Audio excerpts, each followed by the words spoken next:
Yes, but the specific activity of deuterium gas, which is in contact with water, is either equal to or less than that of the water. And the only way of reducing the tritium in the water is to put it through an isotope separation plant and detritiate it. There are plants that do that. The deuterium that's coming in is higher in tritium to begin with, so it gives some of it off to the water as it bubbles through. Okay. You've been waiting for a long time. Dick Crooks, MIT. My question is for Professor Huggins. So the claim that was just made that the net time-integrated energy balance is greater than 1 in his cell is an extremely important claim. And as far as I know, the first claim that an energy balance has been greater than 1. So my questions are 2. First, can you explain exactly how you've done your calorimetry? And second, can you substantiate your claim by showing us voltage and current histories for the cell that has demonstrated this net energy balance greater than 1? Once again, could Bob Huggins comment on that before I continue with up front here?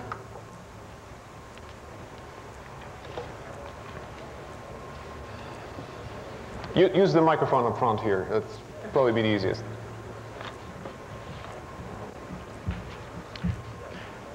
Yeah, I discussed this afternoon the details of how we do this, and I would rather talk to you privately rather than repeat it for everyone, because these people obviously heard it with great detail of, great level of detail this afternoon. What we're saying is when we have had these cells in operation for a long enough period of time, their heat output gradually increases with time. And after a while, the total amount of heat out, which is energy out, exceeds the investment you made at the beginning of the run. Now, we have in no way found how far this can go, but we're convinced that the 5 days experiment that we've done, integrated over this period of 5 days, from the data we have, which I can show anybody, and I did show this afternoon, we showed data as a function of time. And these are power data, and as I understand, energy is power integrated over time. The individual currents and voltages aren't important. The experience that we have is that the impedance of these cells doesn't change. As the cells put out heat, of course, the impedance decreases somewhat. These are not large changes. We have had experiments in which we've seen the impedance suddenly run way up, and then the whole thing falls apart. The experiment is over, and the heating stops. But that's really all I can say. I'd be glad to talk to anybody in detail, but I'm afraid this is not the best forum to talk about. Person on the third row here, did you have a comment on that? Or? Carlos Melendres, Argonne National Laboratory. My question is addressed to all of those who have got an excess heat. And I wonder, in a paper by Fleischmann and Pons, they in fact show how you might get up to 1,000% excess heat by a calculation and operating a half-a-volt hypothetical cell, which is based on the principle that you depolarize the anode by reacting the deuterium that you make with the oxygen that is coming off the anode. And I wonder whether in fact this type of process exists in your cells after you have been running it for a while, and how do you check that this is not so? What it does is gives you an apparent lower voltage than what it should really be. So when you integrate, you multiply your current times the voltage, of course the IB is less than what it should really be. And so you can get 100% excess heat, and if you're getting only 20%, 10% excess heat, a slight depolarization might just do that. Okay, is there somebody, Nate Lewis is not here anymore, I don't think, but is there somebody who wants to come address that issue?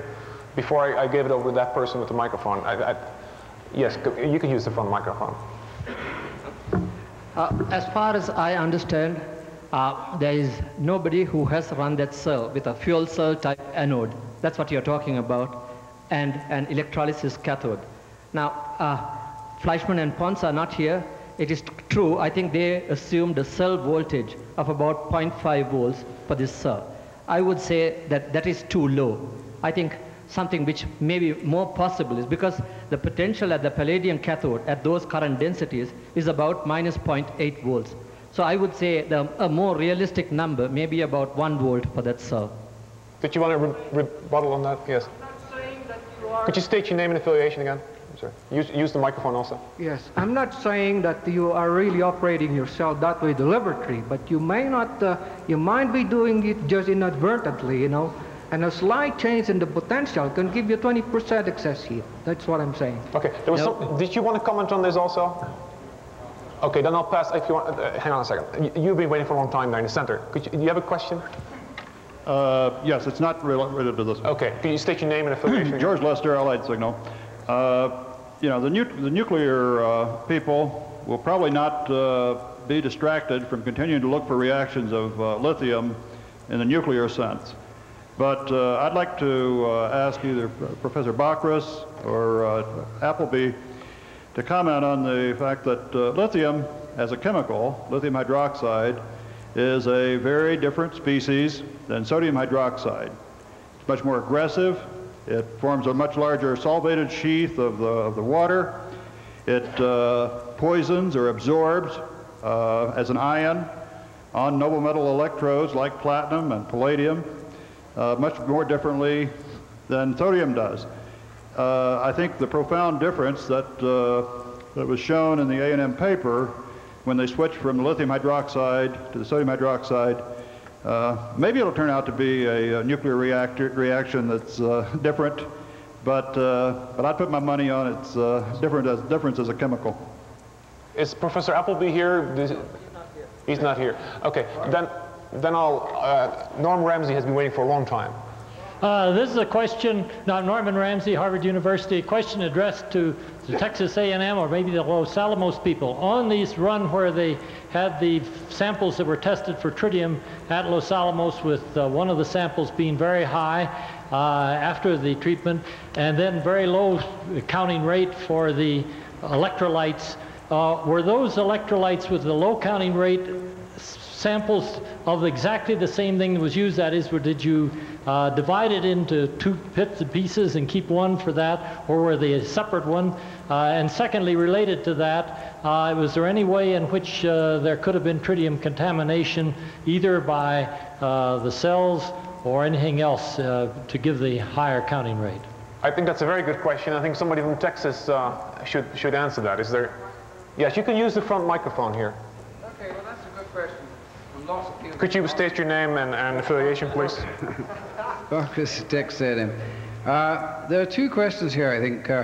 What were the nature of the electrodes which gave these high yields of tritium? Were there any differences?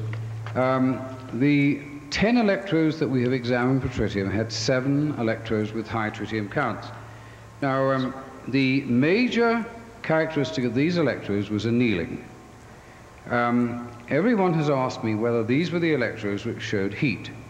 And I'm afraid I have to answer that only one of them out of those 7 was an electrode which showed heat. But when I say that, it doesn't mean that 6 didn't show heat. It means that we hadn't tested them for heat. You must understand that we're working in 3 different groups in 3 different buildings, and each group is sort of quasi-independent. So I go to Srinivasan and I ask him for your test out my electrode for heat, and it's yes or no, depending on what he's doing. I go to Kevin Wolf and I give him electrodes to test for tritium, and he takes them into his program and so on and so forth. And we come out with these tritium results. So the answer must be heterogeneous, but there is one characteristic of them all, and that is they have been very well annealed. They have been, however, annealed and then treated in different ways. In certain cases, they've been just annealed. In other cases, they have been annealed and then the pressure has been reduced in deuterium. In other cases, they have been, electrochemists would call it, activatedly reduced. That is to say that oxide film has been taken off them by flashing into cathodic current, and so on and so forth. Now, since this morning, I've learnt 2 extra things which you might like to know. As you remember, the Texas A&M results were between 10 to the 4 and 10 to the 5 times above background. And I have learned that the University of Florida at Gainesville is claiming results which are larger than that. Apparently they've been available for 3 weeks. I don't know why the people didn't come to the meeting. But they have results of 10 to the 7, 10 to the 8. And there's other reports of these very high tritium yields. Yeah, okay. So these are not abnormal. Okay, just a minute. Hang on for the microphone. Wait for the microphone. Since this was response to my question, I would like to suggest that it would be very useful in the near future if you could do the same kind of test done with tritium, with Los Alamos doing the test as an outside check, but with a careful determination of what the sample was like before and a care to note what the contamination might have been. Well, I think essentially we have that. I mean, the tritium has been determined by 4 separate organizations, 2 outside Texas A&M. I'm sure that is good, but it's the past history of the things that were tested. Well, we could define it better, yes. Okay, does somebody, before I go to Peter Hagelstein, just a second, somebody from Florida here, do you care to comment on about this? Louis Muga, University of Florida. There are 2 groups at the University of Florida, independent groups. I'm coordinating a group of chemists and physicists. It's a group downstairs in our building, or nuclear engineers. I have trouble getting information from them.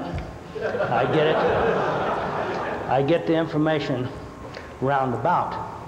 But without going into details, I would suggest that you not pay any attention to information given out in the news media. You should all be mature enough to understand what I'm saying. I'm okay, all right. Okay. Let me go to 2 people up here. Peter Hagelstein in the back has been waiting for a long time. I'm Peter Hagelstein from MIT. My question's directed to any of the speakers, or for that matter, any physicist here. This is supposed to be a cold fusion conference. I am having trouble understanding any mechanism for either a Pons-Fleischmann cell or for a gas cell for bringing 2 deuterons, or a deuteron and any other nucleon, or any 2 nucleons together close enough for long enough to have something happen. And if anybody can explain to me any mechanism by which that could happen, I would be very appreciative.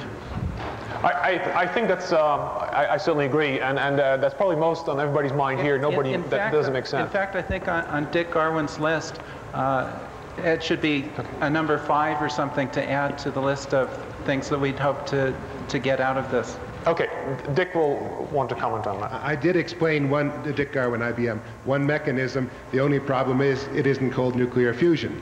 It's developing high enough voltages in there so that you accelerate deuteron beams. But why wouldn't the electrons short that out?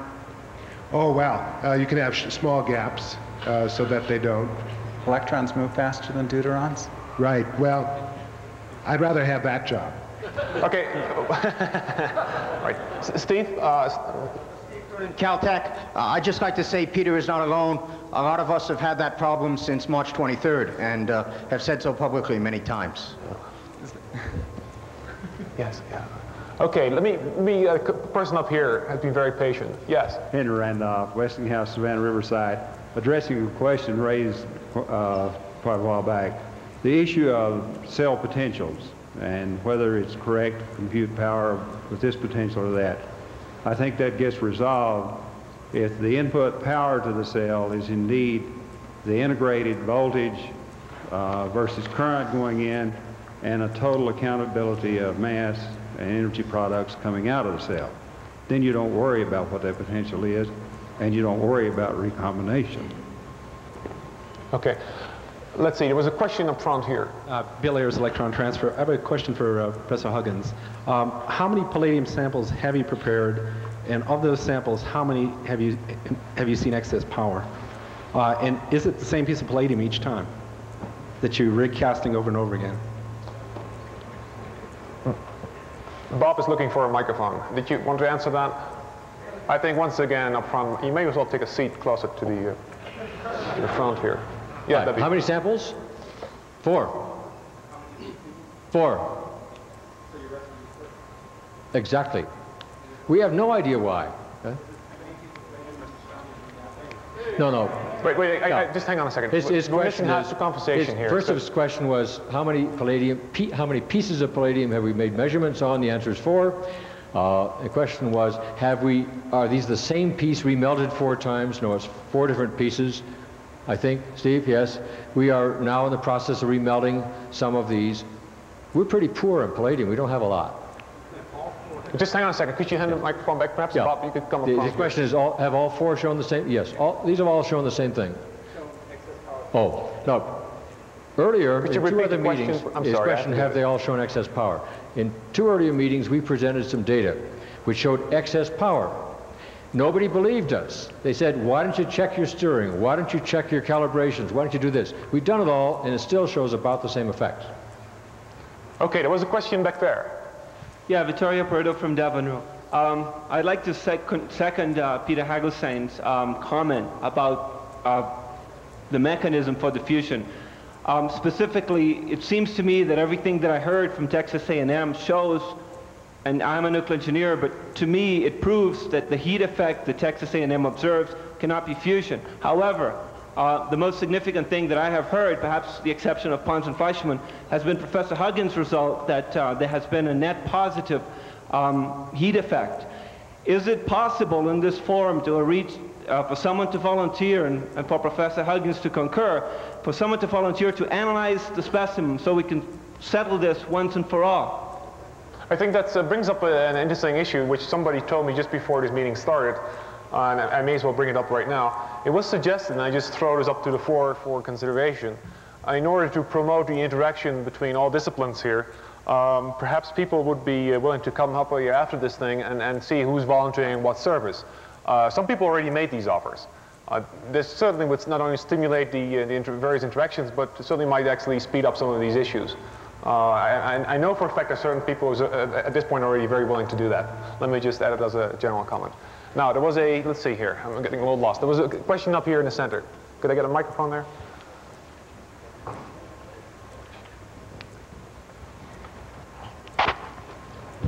My name's Larry Cox from Lawrence Livermore National Laboratory, and for Professor Huggins, have you kept your electrolytes so that at some time in the future they could be analyzed for tritium?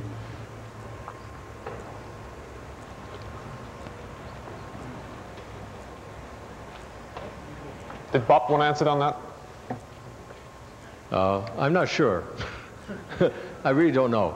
Some of these have inadvertently come into contact with air. As we change our configuration, we have poured electrolytes out. Sometimes we have not been super careful about this. So when we make new cells, new experiments, we always start out with new electrolyte. So we have some stuff flying around in the sort of a wastebasket, but I don't really know what it is, and I'm not sure I trust it. But this is the kind of thing that over a period of time, when we get some people, some time, some money, some space, and so forth, we'll be glad to work with people for. It's very important to do these things, but you can't do them all simultaneously, concurrently, and at the same time. Okay. There's a question up here. A person has been waiting for a long time. Could I get a microphone right up here? Thank you. Thanks. Robert Perry, Ohio State University. It seems to me that there are 2 things that have been reported at this meeting that are, if true, definitely indicative of fusion taking place. One is a neutron burst, and the other is the tritium. A question was asked, and I don't think it was answered, about what measures were taken to be sure that tritium was not introduced into the Texas A&M cells. This is If you get more tritium out than tritium in, then you've either got fusion or fission. And the trick is to know whether you've got more tritium out than you've got tritium in. I don't know what typical fluctuations in tritium levels for D2O and LiOD were, but the question was asked, did the D2O and the LiOD that was sent to Los Alamos come from the same batches that were used in the electrolysis that produced the excess tritium? And also, what measures were taken to be sure that no portion of the apparatus used in the electrolysis could have introduced any excess tritium? I think that's a very good question. I think the do you have, if I understand it correctly, the hierarchy at Texas A&M? One, that really belongs to Professor Brockers, right? You could use the front microphone. Well, you know, everyone's been asking me this all the time in the meeting, and clearly, having got such astounding results, which are about a week old, all the people at Texas A&M have been sort of bending over backwards to try to find out why they occurred and what artifact could be there. So we've done everything we think is possible. For example, our syringes. An obvious thing is that there's tritium in the syringes, so every syringe comes from a fresh packet and gets thrown away. The treatment of the samples has been very, very carefully done at all stages. Perhaps the most impressive thing is that within one sample, everything in the same cell, you see an increase over several orders of magnitude during the electrolysis. It's extremely difficult, and any extreme suspicion of any thing coming in from outside, to think of an explanation for that. In short, the only thing we can think of, or the only artifact we can look to, is that in contact with the palladium, before we got it, there was exposure to tritium. But then how would that occur? Under what circumstances would that occur? These palladium rods arrive from the manufacturer. They're carefully costed by us in plastic containers. They're then subject to all sorts of conditions, casting, poisoning, annealing, and so on and so on. But where exactly would then the tritium come from? So that unless the tritium was in them before we got them, which is a very, very outstanding and far-out hypothesis, it's very difficult to conceive. We have been so suspicious and so careful of all this, and I'll tell you, as it were. Did you want to follow up on that? What? Yes? Would it be fair then to say that you haven't had enough time to really answer that question to your own satisfaction? There's nothing more we can do. And of course, there are means by which you could bring tritium out of various pieces of the apparatus over the course of electrolysis, and therefore raise the tritium level. So just having the levels go up. Remember that in all cases we're measuring blanks. We're measuring LIOD, we're measuring D2O, H2O, we're measuring many, many blanks, and we're constantly testing the blanks. And the only thing that brings these very large tritium levels is after electrolysis. Statistics would be on your side, except I've only seen 1 or 2 cases where it's 7 out of 10. 7 out of 10. Okay, let me hand over a question over there. A person has been waiting for a long time. Yes. Yes, my name's John Marshall, Marshall Laboratories, Boulder, Colorado. It's not quite a question, my first point. I'd like to offer the service to donate to people who have working energetic reactions.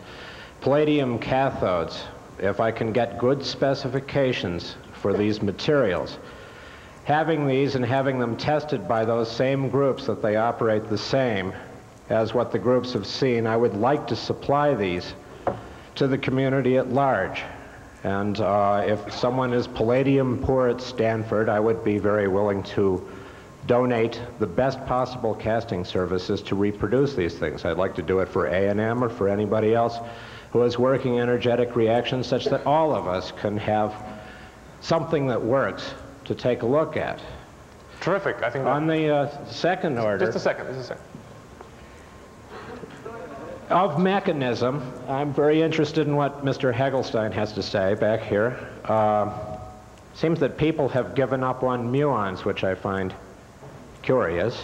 We're talking all sorts of internal mechanisms, such as pyroelectric and piezoelectric and flash flaws, and I mean 100 kilovolts a centimeter across helium bubbles or one thing or another. But I've noticed something interesting in 69 years of literature on palladium hydride, which is that there's a coincidence, it seems to me, of something more than 25 papers of anomalies in palladium hydride systems, heat anomalies in palladium hydride for 69 years. There may be a coincidence with sunspot cycles. And perhaps muons are incoming. There's also a very interesting article in the most recent Scientific American that talks of electron channeling, which would work for muon channeling right down deuteron channels in these lattices. It may be very interesting to look at monocrystalline palladium. Okay. I'd like Richard Garwin's comments on that if I could. Dick, do you care to comment on that? No. Okay. The question right behind you, Dick. Yes. Yeah. Bob Sherman, Los Alamos. Really, I had a couple of rebuttals to and additional comments. Norman Ramsey asked something about the way in which we analyzed the tritium solutions from Texas A&M. And yes, they were diluted and then subdivided, as we said last night. And each of these samples was separately counted, the raw samples and the vacuum distilled samples. In the case of the raw samples, there can be absolutely no mix-up. So there were about 5 people watching as we labeled the samples. In the case of the vacuum distilled ones, we specifically had to know what the sample order was so that we started with the lowest samples and did not contaminate the apparatus. Now, I do have a comment for Nate Hoffman, and that is, lest you get people very worried, I think you should be careful in comments about tritium levels in deuterium. Normal commercial deuterium cylinders typically have a few microcuries per cubic meter tritium level at most, and that amounts to a mole fraction of something between 10 to the minus 12th and 10 to the minus 11th, which is extremely low, less than the waters you're talking about. Oh. Just a minute. You have. I've measured it over about 20 years. Okay. All right. There's a person. Could you pass the microphone up front next to you? Yes, my name is Van Gotten from the Department of Defense, and I've heard this question asked a couple of times, and I don't think I've heard the answer. For the calorimetry people who are seeing excess heat, my question is, do either of the groups simultaneously measure the time dependence of the current and the voltage? Seems to me to know what the instantaneous power is, you have to measure the instantaneous current and voltage simultaneously. So do either of these groups simultaneously make those measurements? My name is Laszlo Ridi. Just a minute, hang on. I think the question, who did you ask the question to? Answer. We have 3 people who want to answer that. Let's coordinate that. I asked the question to either or any of the calorimetry groups who have measured excess heat. Did you want to answer any this? calorimetry group that wants to answer. Okay, I'll say we are carrying out measurements at a constant current, and we are recording the voltage, and we are measuring the constant power in. And when we denote the excess power, we take the power output and subtract from it E minus 1.54 times I. And that is done on a continuous basis. Okay, there's somebody here else. Just hang on, Bob, wait a minute. There's somebody, just hang, Bob, hang on a second. There's somebody who has a microphone here, wants to comment on that. Yes? My name is Laszlo Ridi from the Argonne National Laboratory. The answer is definitely yes for measuring voltage and current simultaneously, because without these the calorimetry would be a non-informative device. However, just a simultaneous measurement is not enough. We have to watch the voltage variation over a time period. And if you integrate the possible voltage changes, even keeping the current at a constant level, you have to get the integrated value and consider it as a basis of comparison. And another thing, finally, I got a chance to get the microphone, and I would like to answer a previous question about the palladium-deuterium ratio. I think it is an extremely important question, and we tend to somehow overlook the importance of these questions.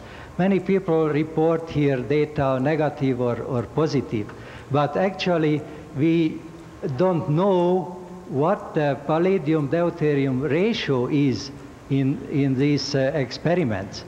I think we have to quantify our experiment or our sample on this basis. What is the deuterium concentration level? One word about our own results when we found a 1-to-1 palladium-deuterium ratio. we used a gravimetric method. We heard here some comments about not exactly perfect way of measuring the ratio by this method. But I think when we used a bulky sample, when the surface area was relatively small compared to the volume, and the deuterium was occluded in the volume of the palladium, the surface effect, for example, the lithium surface concentration cannot change the measured weight so much. Okay. 30 milligrams. I don't want to cut you off, but there are many questions, and people want to follow up on this. So could you really stick to the question? One number. Okay, 5 seconds. 30 milligrams of deuterium change would produce only 0.1 change in the ratio. So it is impossible that 30 milligram additional material is not seen on the surface of the palladium sample. Okay, the 2 more people want to comment on that. Did you, yeah, why don't you start first? You be next. Okay. Please, Stan Lockhart, MIT. Just the point about the time-dependent voltage isn't entirely trivial, because at the ECS meeting in Los Angeles, when Pons reported, gave the talk there, he did show the time evolution of the voltage. It's very interesting that during the period where excess heat was being generated, cell voltage dropped and fluctuated, and when the excess heat shut off, the cell voltage increased again and leveled off. So really the question is the excess heat in these experiments accompanied by the same kind of effect that Pons reported in Los Angeles? You wanted to answer, you wanted to comment on that. You could use the same microphone. As far as Texas A&M is concerned and the Srinivasan measurements, the potential over many, many hours is constant.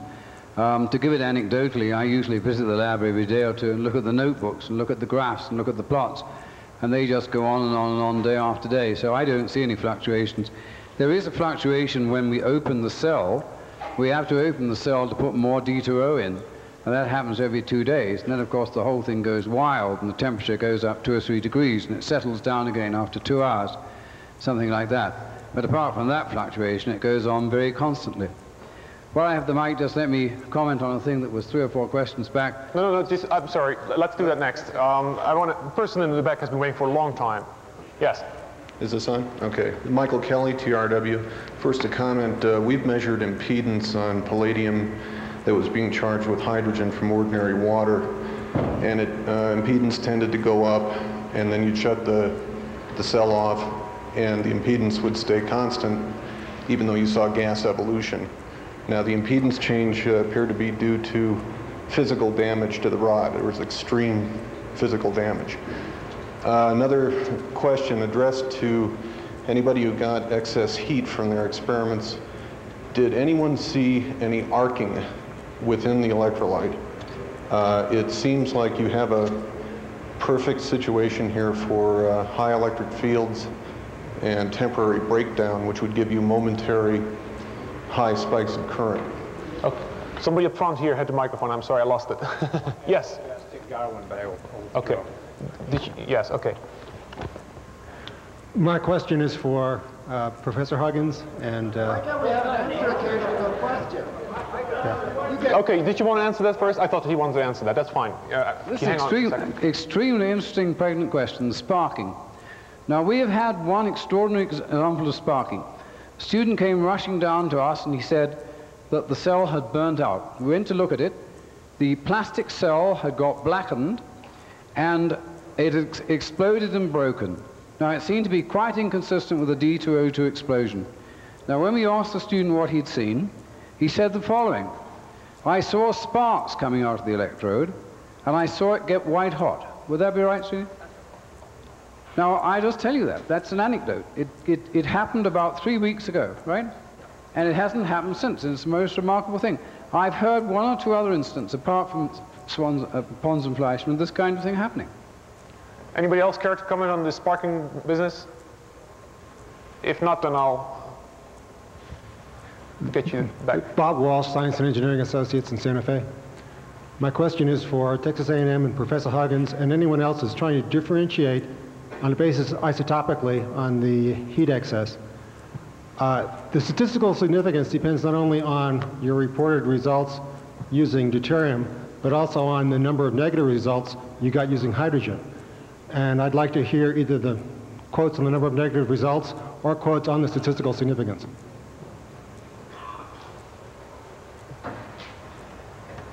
Bob Huggins?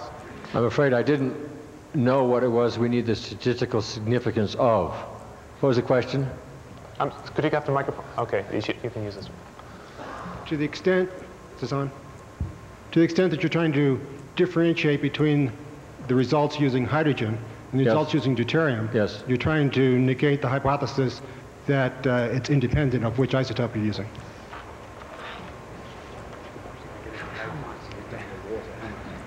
We've done the water about as many times as we've done D2O, and they always are different. If you do the experiment right, the water, nothing happens over time with the water. How many different palladium samples have you used in the water? I think we said 4. Maybe 5, but it's 4, I think. You use the same samples in the water that you used in the deuterium? No. You used 4 each? No, we used 2 each. 2 each. Okay. Did you want to comment on that also? No. Okay. Any other questions? Or any further comments perhaps on this?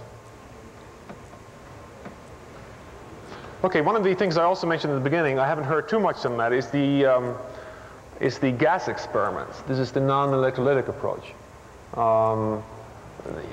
As you well heard today, there were a variety of presentations on the Frascati results and the Los Alamos results. Anybody has a question on that or care to make a comment on that? Yes, person in the back there. Yes, I was Eric Wheatley, J-Corps. I was wondering, in the Los Alamos experiments, there was a report that the temperature at which the neutrons was seen was about minus 30 degrees C. I'd like to know where that temperature was measured. Was that characteristic of the inside of the titanium chips, or was that outside of the cell? And also in the Frascati experiments, could we get an indication what the temperature was when they saw their neutrons? I think that's a very good question, and that question occurred to myself. Howard already stands up. Terrific. Good. On the Howard Menlove Los Alamos, on the Los Alamos work, the temperature was measured inside the cell with a thermocouple located where the titanium would normally be. However, the cell was not pressurized deuterium, but normal air. Is there a response from the Italian or further comments from Los Alamos or the Italian workers? Italian workers just left. They just left, okay. Okay. Any further questions or comments on the gas experiment? Yes, up here, up front. Well, Steve Feldberg, Brookhaven National Lab. In Dick Garwin's early remarks, he made some comment about the nature of this neutron spike. It might not be a spike. I was wondering, maybe I misunderstood what he said, but would he elaborate? Somebody care to get into the finer details? Did you want to answer that on the pyroelectric effects, the sparking? That's what you're talking about? No, the spike. The spiking. That Menlove described, and I thought Dick Garwin made a comment in his early remarks by the nature of the counter that you wouldn't expect a spike, but something smeared out. Is that correct? And if so, would he elaborate, and might there be an answer to it? Did you want to comment on that? Well, in these detectors that are Stan Lockhart, MIT, it's, in a detector that's a moderated detector, a fast neutron burst first has to slow down to thermal neutron, temperature to be detected. And so the slowing down time results in a diffusion in detection time. So in other words, if you got a burst of fast neutrons, it hits the moderator, and it's just a diffusion problem then, and you expect to see a spread of times of the order of 30 to 60 microseconds. Okay. Howard, did you want?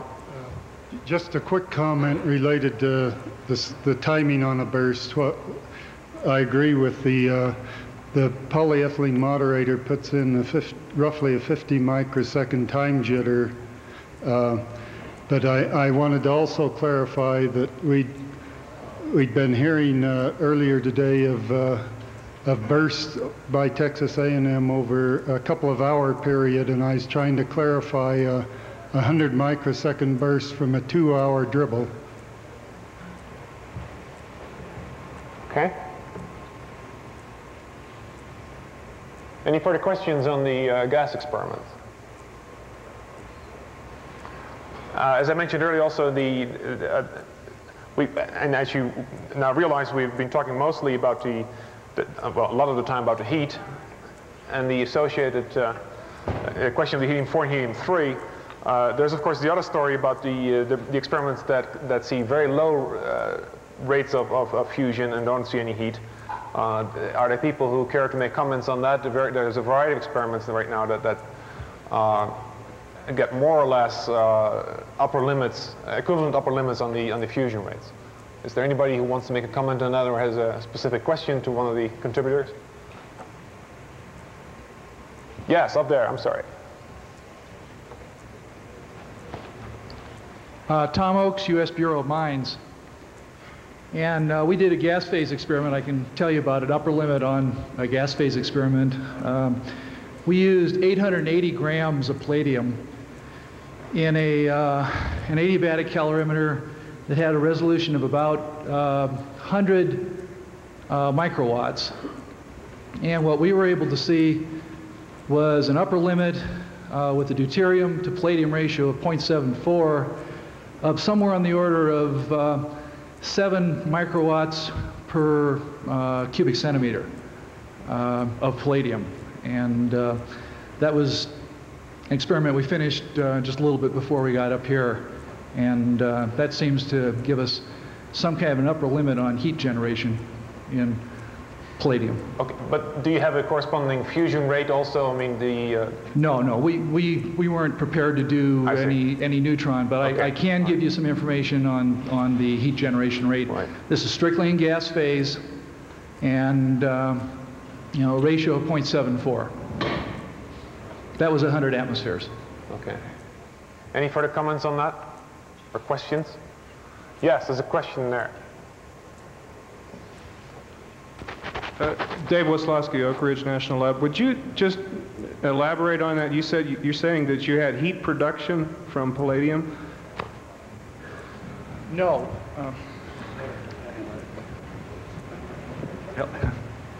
No. What I said was that for an upper limit, which is the resolution of our calorimetry, I could say that no more than 7 microwatts per cubic centimeter were being produced. That's what I said. Okay, but you didn't see that, right? I mean, you didn't see as much as that. Well, what we have is a resolution of a few milledegrees in the calorimeter.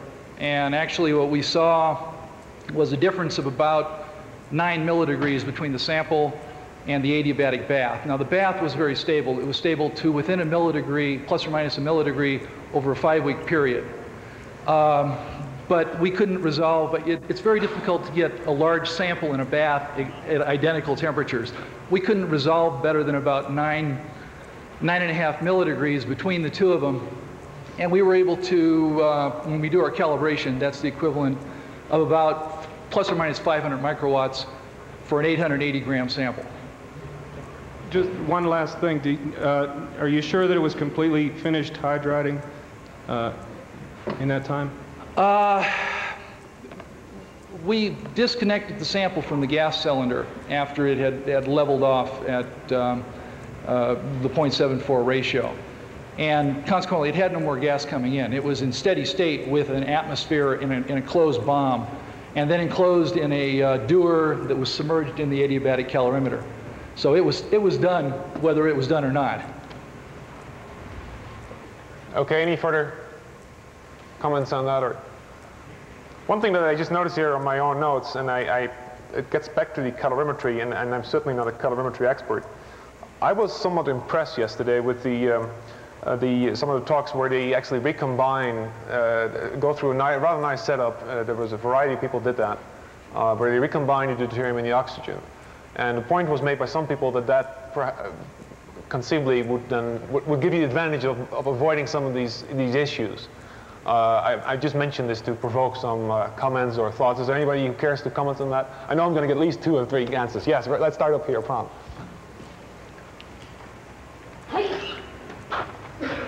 George Erickson, Los Alamos. Of the different situations on the recombining, there were two apparently that were cold catalyst and one which was a palladium hot filament, which was autocatalytic once it was brought up to temperature. All of those I think are great. There was one in a poster paper that talked about palladium on carbon cloth.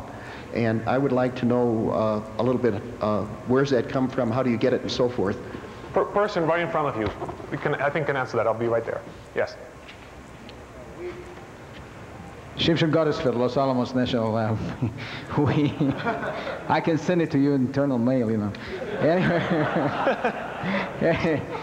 Anyway, it's a fuel cell electrode. That's what it is. A fuel cell electrode. And it's a carbon cloth supported catalyst, which is itself carbon supported platinum. It's a very small amount of platinum altogether. And you need only fractions of a milligram in order to recombine amperes of hydrogen and oxygen. And that puts another very interesting point, and that is that if you, for some reason, have sub-milligrams of palladium floating in solution or on the glass vessel, it could provide very good recombination sites. Okay, Professor Brockes, you had a comment on the recombination, I understand? On the recombination.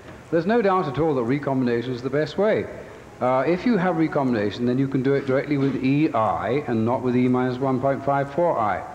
And I would like to point out there is a calorimeter which is made by the design of a person called Manchester, who curiously has not come up in these deliberations at all. He's worked for the last 16 years on deuterium and palladium. And in this time, he's been working entirely on the heat. And he's derived a calorimeter, which is really a rather outstanding thing. I won't go into all the details. But the basic thing is it is a combination calorimeter. It is $48,500, but it does do a great number of things. I won't go all the spiel for it.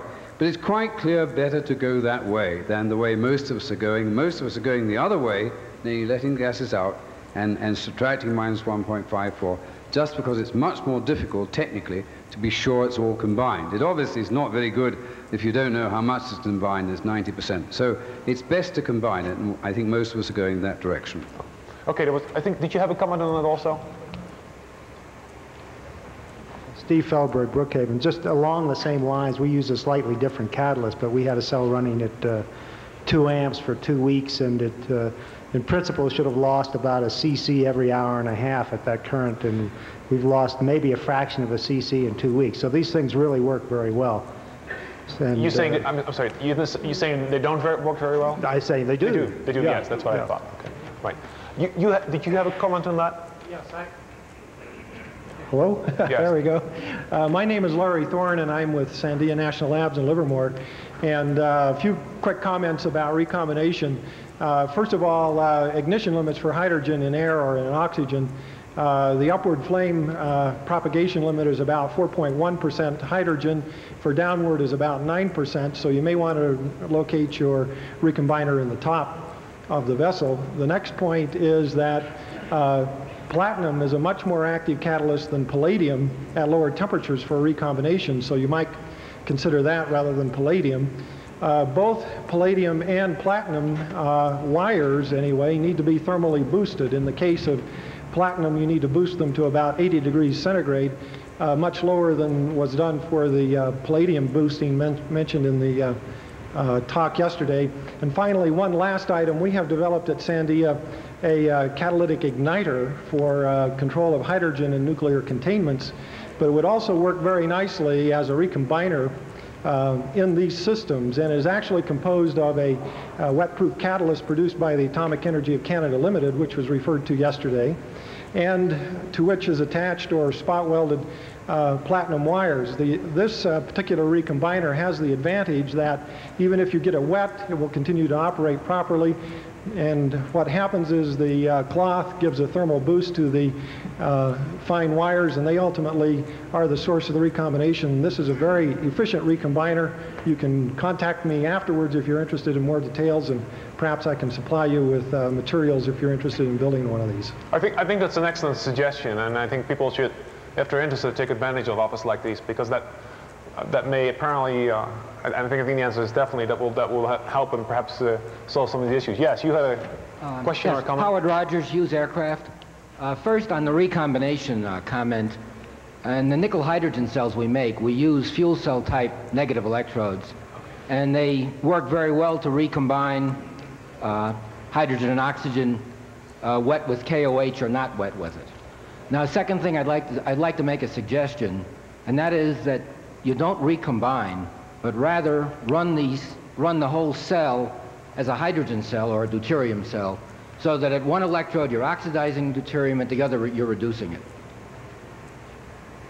Somebody cares to comment on that or make it? Yes, up front. You can. I'll be right with you. You can use the front microphone. Yeah, actually, that's a very good idea. But I don't see anything wrong with the recombination with a fuel cell catalyst, because that works with 100% efficiency.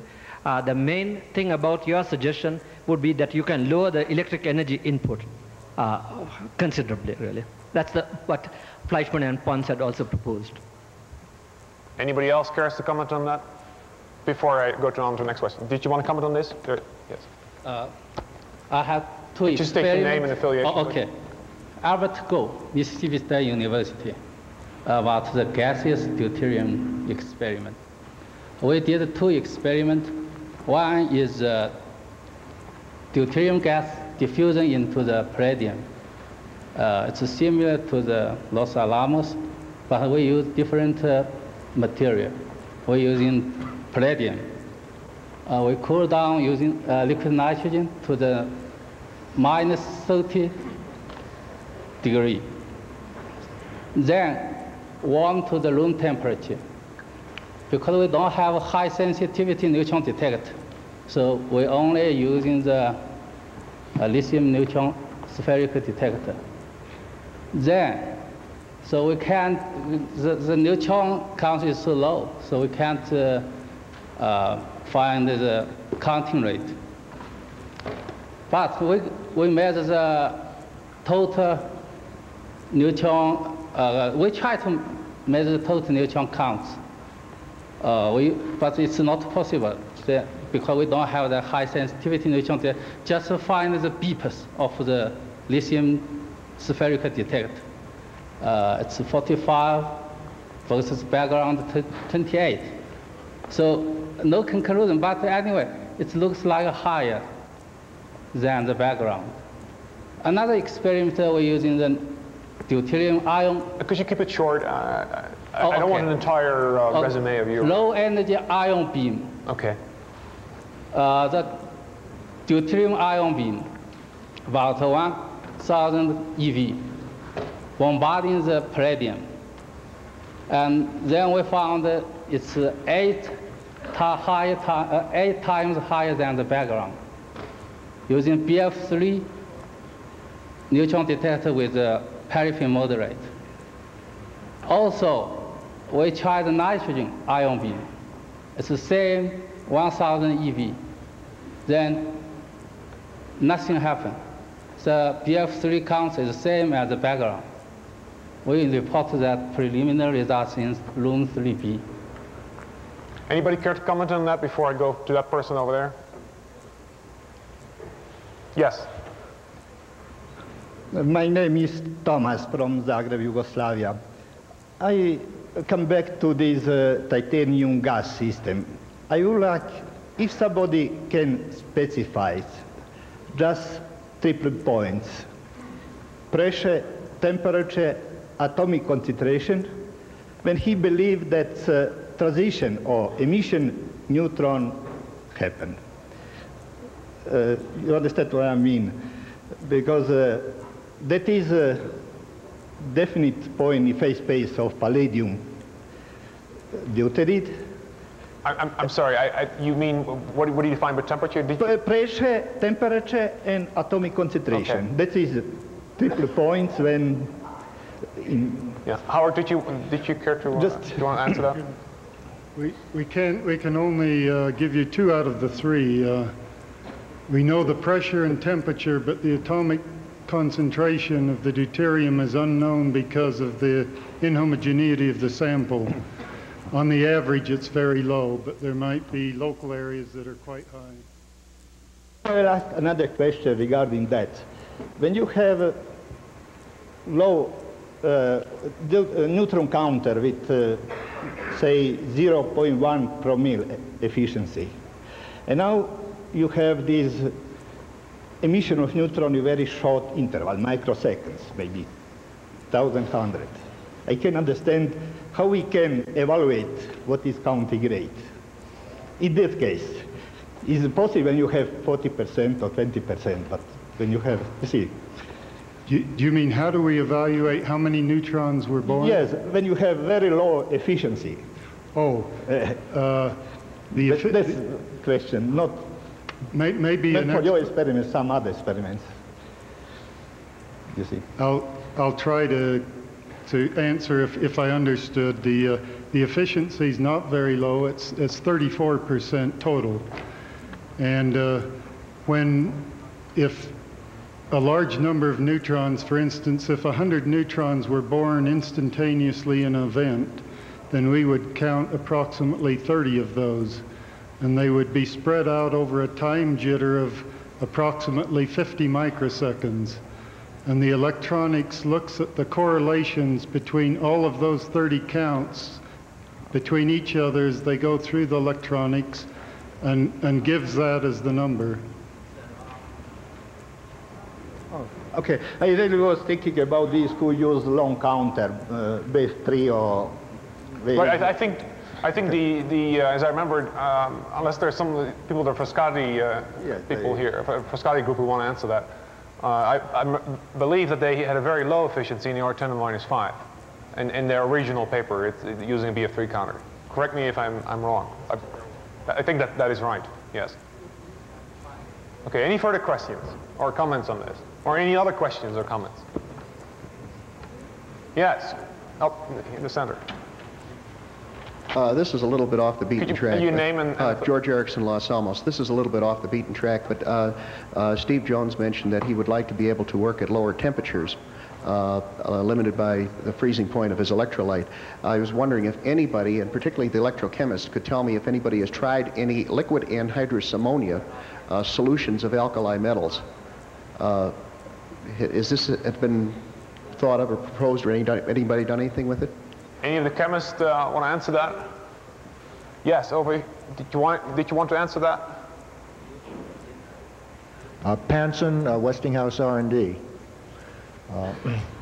After superconductivity was discovered in palladium deuteride, considerable efforts were made to increase the deuterium concentration.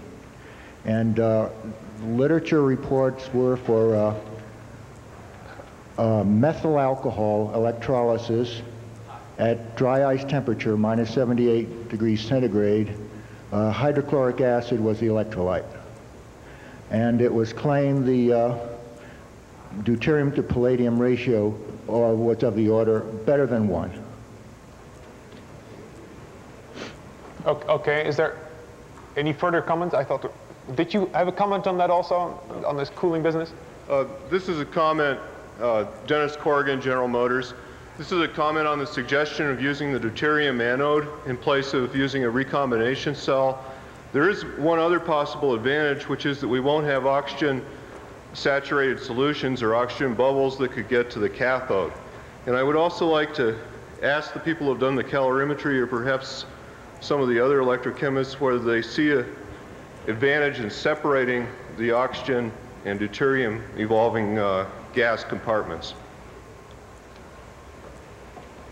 Did you want to comment on that? Yes. So we looked at I'm sorry, could you state your name? Louis Moody, University of Florida. We've looked at the relative ratios of oxygen to hydrogen as opposed with another cell in deuterated sulfuric acid. And clearly there is a deficiency of oxygen evolution. And we are setting up now to do a gas analysis on the two. That's not really what I was getting at. What I was getting at is maybe the configuration of the counter electrodes in some of the cells is causing oxygen to get to the palladium cathodes in a way to destroy the possibility of seeing the Ponsen-Fleischmann effect? Well, I think that's just it. If the oxygen is not being evolved stoichiometrically, it has to be doing something else. Another side reaction has to take place, and that energy has got to be released back in the solution somewhere. Okay. Can I get a microphone in this part of the world? On the question of separating the oxygen and hydrogen, the plus and minus are the following. At first sight, it looks obviously the best thing to do, no possibility of recombination. The point is that if you put in there a membrane, you've got extra IR drop, hence your voltage goes up. So typical voltages are 6 volts, 8 volts, 10 volts. You go to 12, 15, 18. Now directly you do that, the point on the bottom line, if you have the excess heat over the total electrical heat to get a percentage, is going to go much higher on the bottom line. Your percentage excess heat is going to get much less. So there are two effects. On the whole, I would stick to the non-membrane because there's no recombination. Okay. Less than 1%. Yes. One question. I think state your name. It's Feldberg from Brookhaven. I think one thing that could happen if you don't separate is that you might produce, especially in alkaline solutions, some H2O2, which may cause other complications, particularly in something like tritium analysis. Yeah.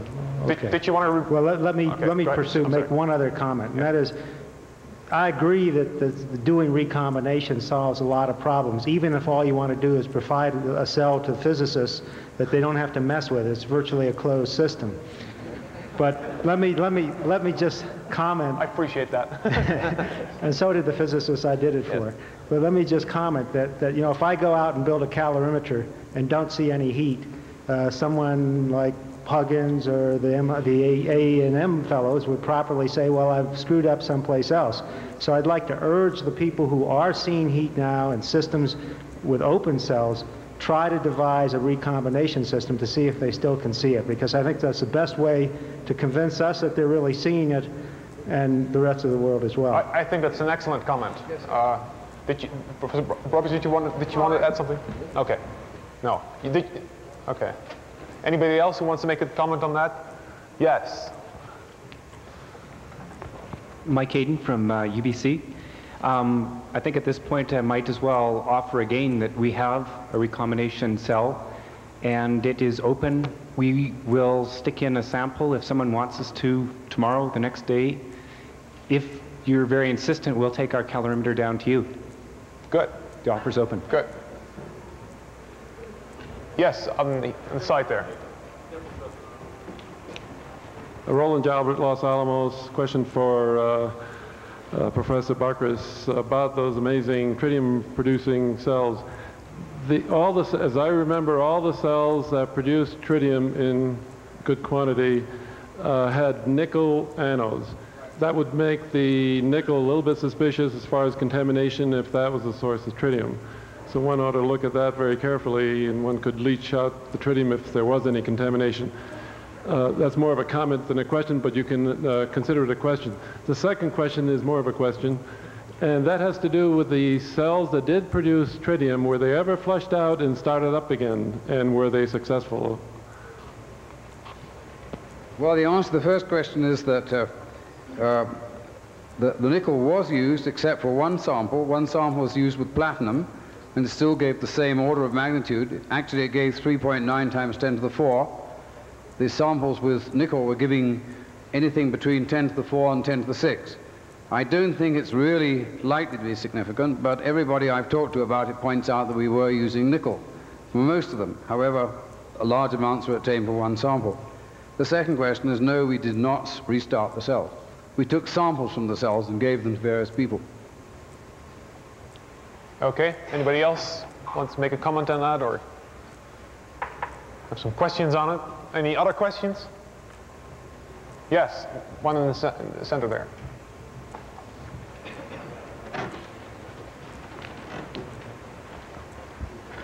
Russ Jones, Battelle Northwest. I guess I'd like to address this to anyone who's been seeing excess heat as to whether they would reverse the polarity of their potentials and try to eliminate whether it's a bulk effect or perhaps a surface effect, if anybody has tried that. Anybody with the positive heat results who wants to comment on that? Yes. Well, I think that's a very, very important question, and I do think that one result I must repeat, it's already been given at the meeting, but of course this is the result in which Dr. Srinivasan put in sodium deuteroxide and lost the heat. I mean, that's terribly important, I think. And I think it very clearly suggests that there's a surface effect. There are various interpretations of this I don't want to go into now, but clearly there's evidence there's a surface effect. Any further questions on, comments on that? Right here.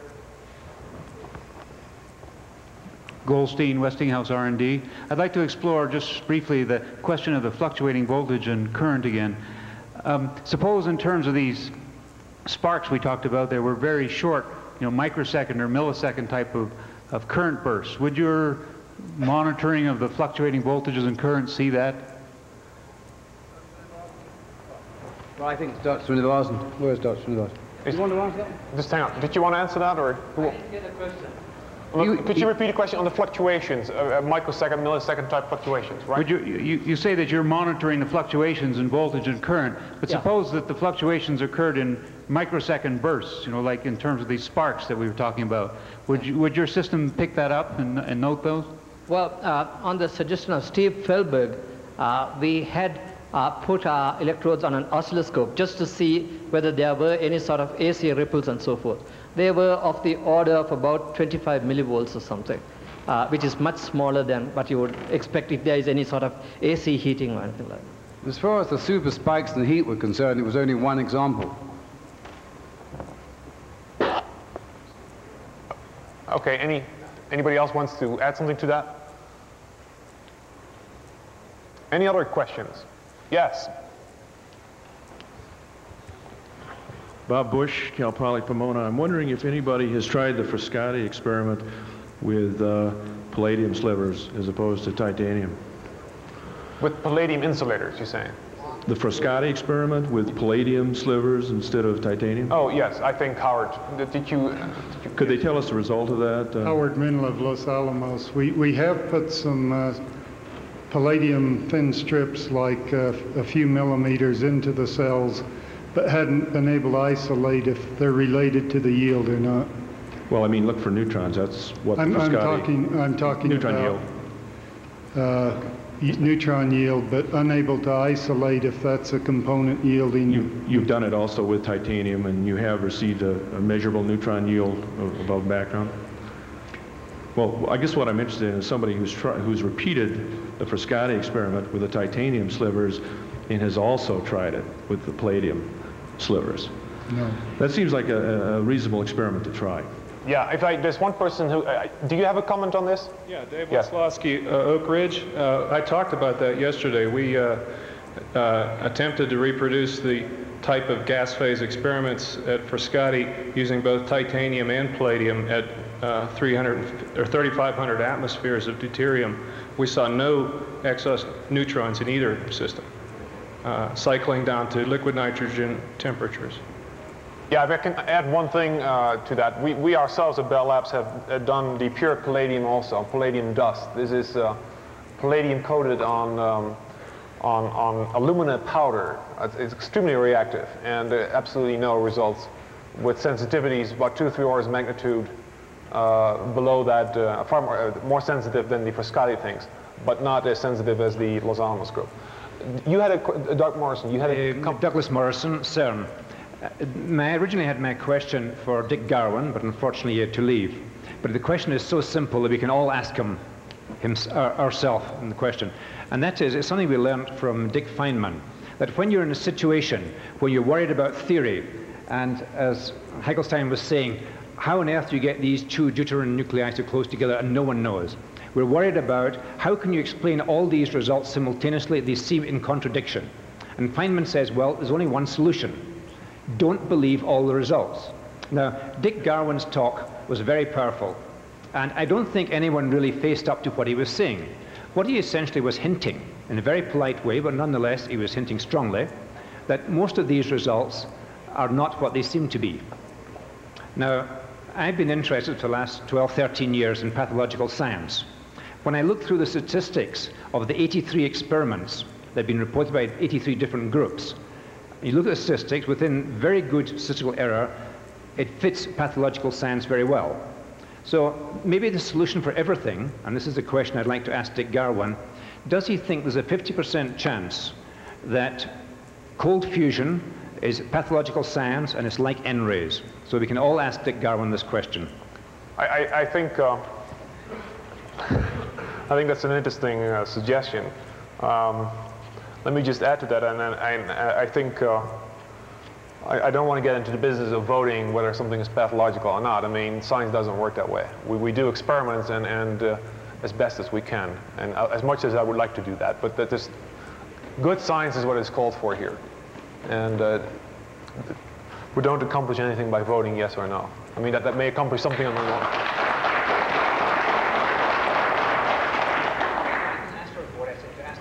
Yes, we can certainly pass it along to Dick, yes. Your comments are well appreciated. Yes?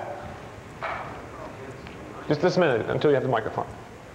Carl Jensen, there seems to be a whole lot of conflicting things going on here, and I proposed a theory which I think does tie some of the details together. Make it quick. Okay. Theories normally tend to be very long, particularly in this business. Basically, it's that we have a Coulomb barrier. I overcame that by having a particle and antiparticle attract each other. So there is no barrier that way. And the particles then release a tremendous amount of energy. That accounts for the heat. So far as the low neutron count, no fusion, no, we wouldn't expect those particles to show up if it's an annihilation reaction. So there is a model which will at least give some method of fitting all of these seemingly opposing details somewhat together. Any of the theorists around? I can make some comments, but I think the theorists should do that on antiparticles, the chance of finding antiparticles, if I understand you correctly, in the system. I know Peter is sitting in the back there, and I'm looking for some other theorists. Is anybody, even a theorist, who cares to answer that? Peter, you want to try to answer that? Well, Peter Hagelstein from MIT. As I recall, antiparticle reaction oftentimes tend to give off particles, photons, gammas, God only knows what, hadrons, all kinds of things. And so aside from the issue of finding enough antiparticles to get things going, you would have to find a way to stop the products and thermalize them and so forth. And the paths are likely to be longer than what's going on. Yes, I think that's a very good point. Indeed, people have looked for over a large energy spectrum, and based on the results that I've heard today, there's nothing. I mean, there has to be some radiation coming out somewhere, and it's just nothing there. So, do you care to comment on that again? Anybody else? Yes, in the center here. Can we get a microphone? Yes, right there. Leif Turner, Los Alamos. My understanding is the Pons-Fleischmann experiments produce excess energy once the voltage is turned, or continue to produce excess energy when the voltage is turned off. This seems to me to be distinct from all the present experiments in this hall tonight in terms of heat production. Does anybody care to comment on that discrepancy? I think that's a good question. I believe this question was asked to Pons and Fleischmann. I know for a fact once when I was there in a Ricci meeting about a month ago. And as I recall, and Steve was there, he said it does turn off, but not immediately, but which I believe, but I may be wrong here, that he said this could be due to the natural, the time constant involved. I mean, the way he does his calorimetry. But perhaps there's somebody who wants to comment who's more knowledgeable on that than I am. Well, it takes about somewhere between 10 and 15 minutes for the heat to go down. Now, as to the theory of this, I'll just give a very simple, naive theory of it. I'm not going into too much detail, but I suppose that just purely from the electrochemical point of view, as the pumped up heavy pressure, which you've got an over voltage of, say, minus 0.5, that's got to dissipate itself. So you switch off the over voltage of minus 0.5, you go down to reversible potential, but an electrode always decays over a certain time. A typical decay constant of an electrode with a fairly pure solution might be 5 to 10 minutes. So that's what's happening. The potential is sinking down, the pressure inside is sinking down, and therefore you've still got some excess heat while the pressure is still well above equilibrium.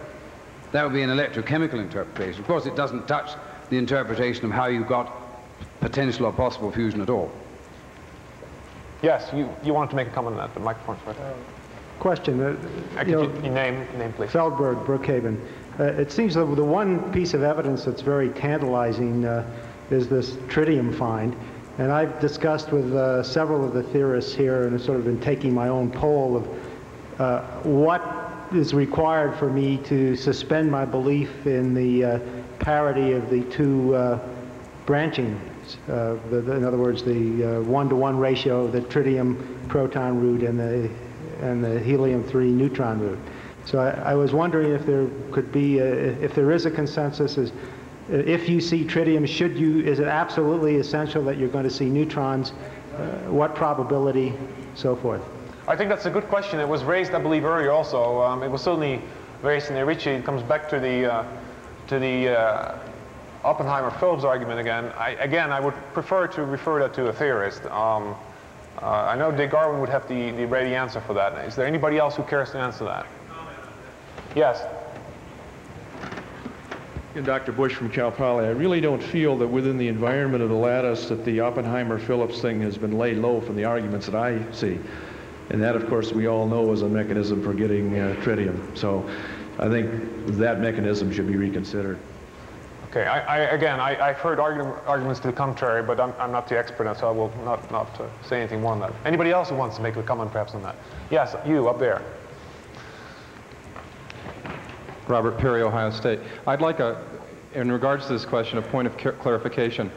Have the cells, have the palladium samples from the cells where tritium been examined for helium-3? I understand that cells where heat has been seen have been examined, but have the cells where tritium been examined? I think some of the Texas people should be able to answer that. But let me just a second. Did you want to answer that? Yeah, Brian Oliver from Rockwell International. We analyzed the Bacchus palladium samples for helium-3, but as I stated before, in doing some rough calculations, the levels of tritium that were seen in the electrolyte were not high enough to produce enough helium-3 in the palladium that we would see. It's just on the 1 sigma background level. If there had been a 50-50 branch to the neutron plus helium-3 reaction, then there would have been orders of magnitude more helium-3 in the palladium, and we certainly would have seen it. So it would imply that if cold fusion is occurring and that's what's generating the tritium, then the entire branching is going to the proton plus tritium reaction. You do see the tritium, though? No, we don't see any helium-3 in the palladium, but it wouldn't be high enough. Okay. If it's all going to the PT reaction, then there wouldn't have been a long enough time for that tritium in the palladium to decay to enough helium-3 for us to detect significantly above our background. But if the branching ratio we only measure helium-3. We don't look for tritium. We don't look for tritium. I think that's a very important point that you mentioned here, because it seems to me, and I've discussed with some people, that the tritium, of course, ultimately will decay into helium-3, and one apparently does not have to wait too long to see that. And in fact, if you plug in the numbers, you'd see a fairly readily measurable growth in the helium-3. Is that true? Am I correct? For the levels of tritium that they're seeing in the electrolyte, the 2 × 10⁶ disintegrations per minute per milliliter, if you back calculate that to calculate how much total tritium there was in the electrolyte and then how much tritium there would have been in the palladium, and assume 8 hours or 14 days, whatever you like to assume, there wouldn't have been enough time for that level of tritium to decay to enough helium-3. You would have expected about 1 × 10⁹ atoms of helium-3, and that's just at our 1 sigma background. I see, okay. But ultimately you would gain, though. I mean, ultimately we would. Yes, that's right. If they saw 10 times more tritium in the electrolyte, then we should definitely see helium-3 in the palladium. Okay, I hate to do this, but I had a yellow note pushed in front of me. It says the shuttle bus is leaving at 10. And that is, I believe, in about 7 minutes. So we have some time for questions, but I'll leave it up to you. We don't have to end it. That's certainly true. People don't have to take the bus. And I know not everybody's taking the bus tonight. So there's, look, it's completely open-ended. So just for those people who have to take the bus, it is leaving at 10. Yes, a question there.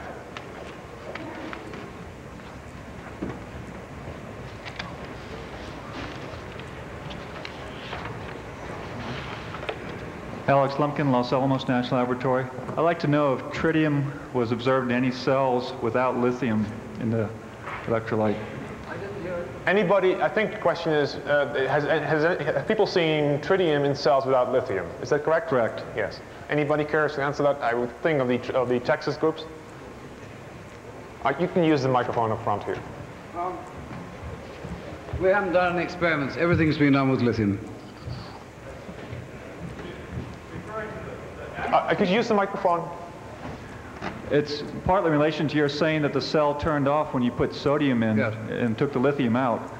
So there's a question maybe that the lithium... Well, indeed, we should be looking at that solution. We haven't done it.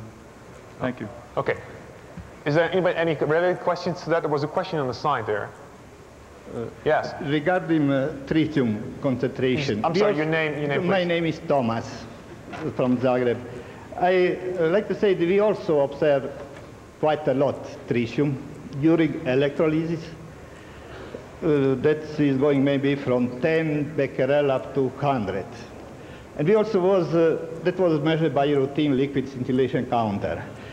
But if you put just ordinary water in our laboratory, every day you will get enrichment in tritium. We believe that more important process is simply exchange process between when you have D to O, tritium simply exchange in the molecule. You get DT molecule. And of course, production of heavy water by exchange processes or electrolysis, always you get enrichment. By diffusion, in palladium, you always get more tritium in the rest of electrolyte, because diffusion coefficient for tritium is less than ordinary hydrogen. Ordinary hydrogen is less than deuterium. That's thank you. Okay, anybody wants to comment on that DT business?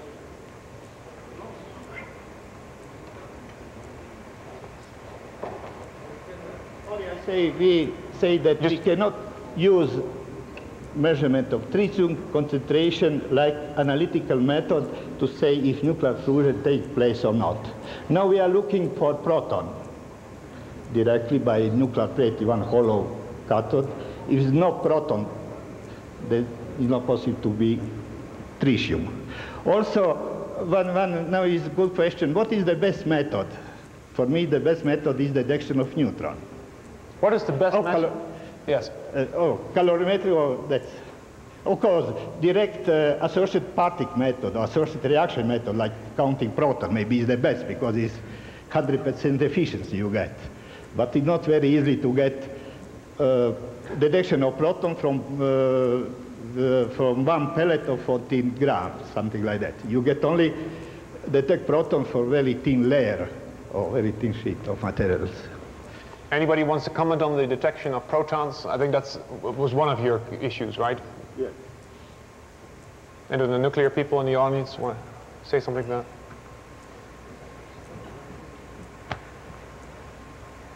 Okay, any other questions on this? Suggestion? There's a question over there. Yeah, John Hill, Iowa State. The questions to the Texas A&M group. What fusion rate would you imply from your neutron measurements, and how does that compare with the fusion rate that you would get from your tritium measurements?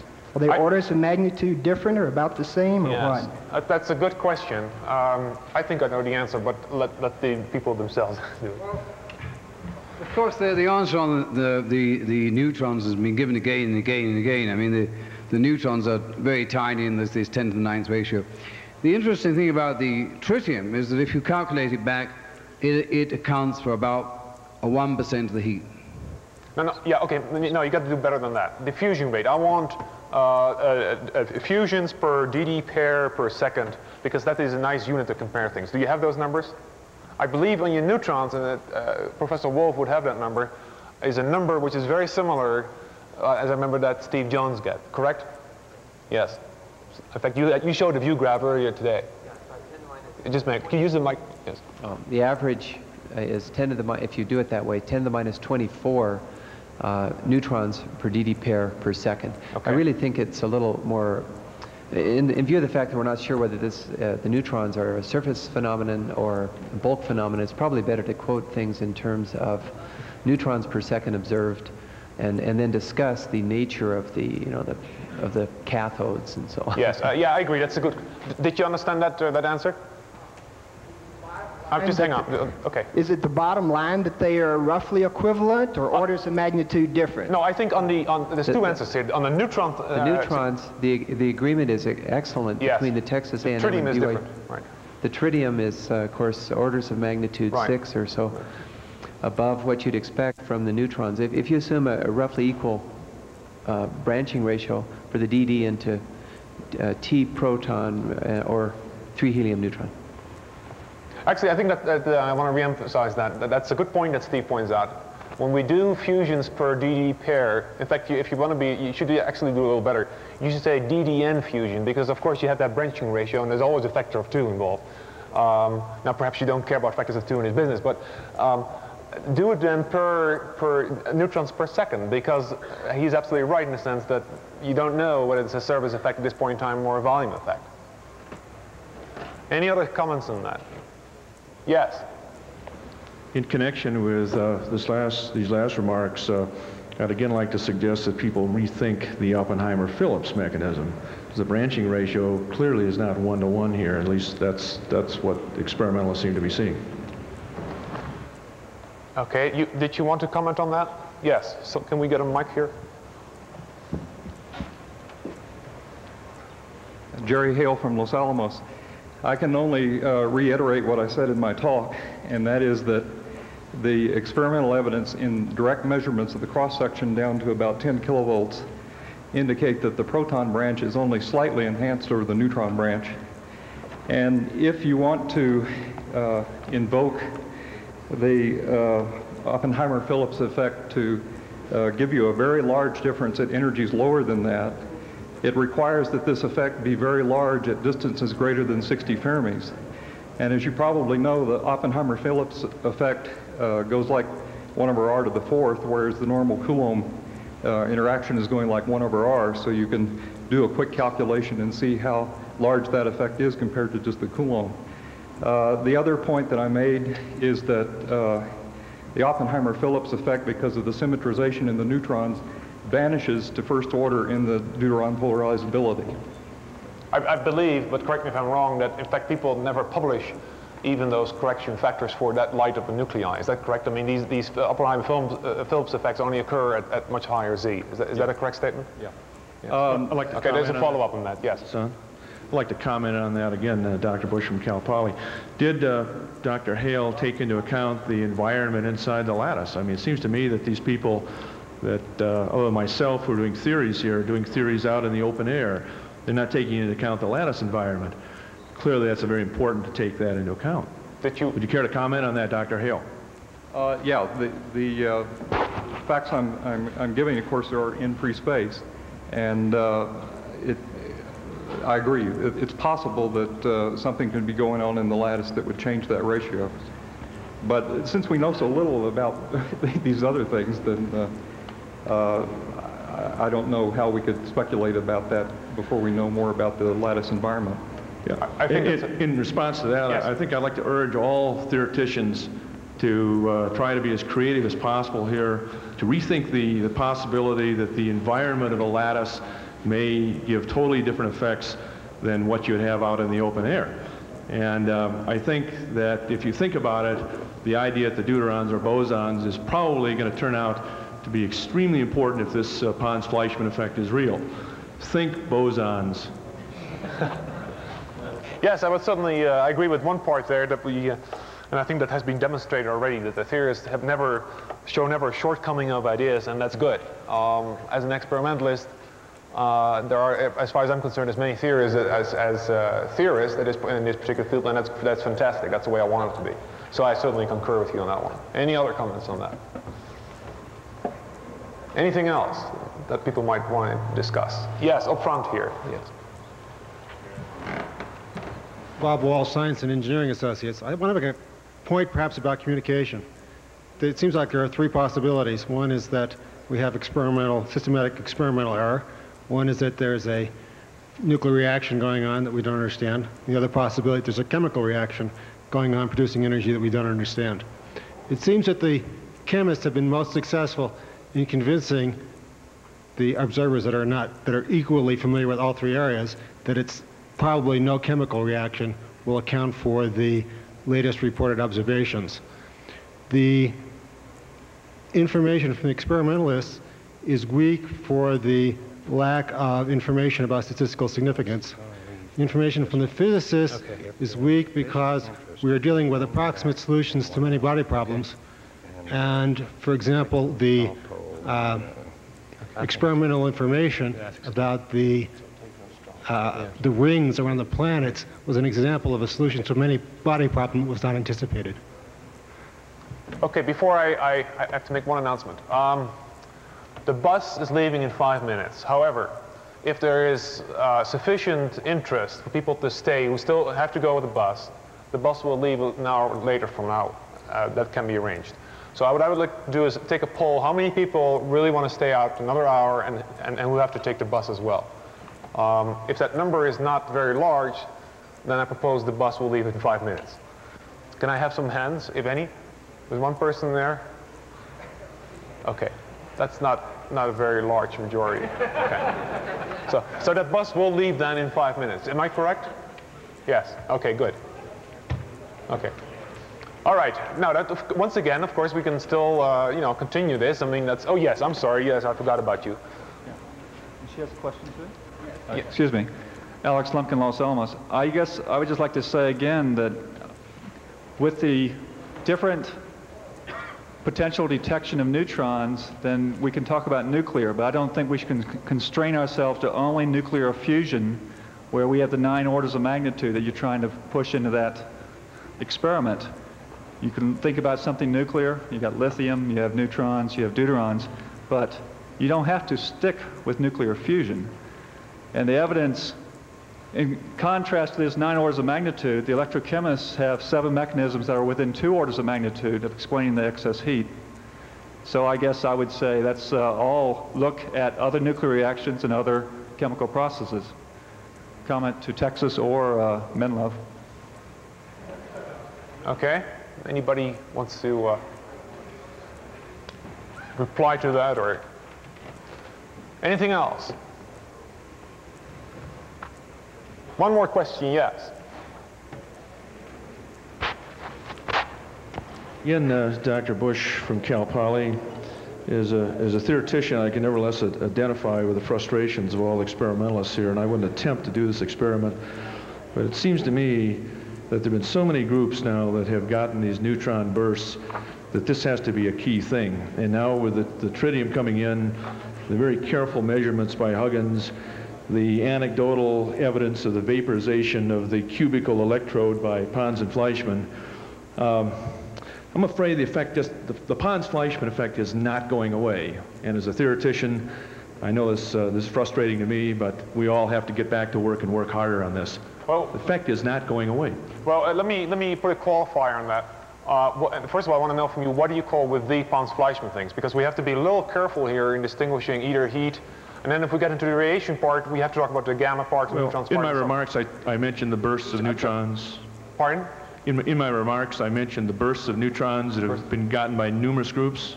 Right, but that's not the Pons-Fleischmann thing I'm saying it's evidence for cold nuclear fusion. Okay, probably. but the Pons-Fleischmann thing, you have to be very careful because, to reiterate that, for instance, the gamma spectrum, the gamma detection of Pons-Fleischmann were shown to be wrong.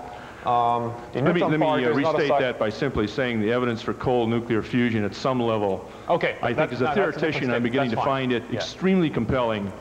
And I think John Bacchus has made some very illuminating remarks on the experiments, and I think the tritium combined with now all these neutron burst experiments, that this is beginning to look like the other shoe is about to be dropped as far as I'm concerned. So.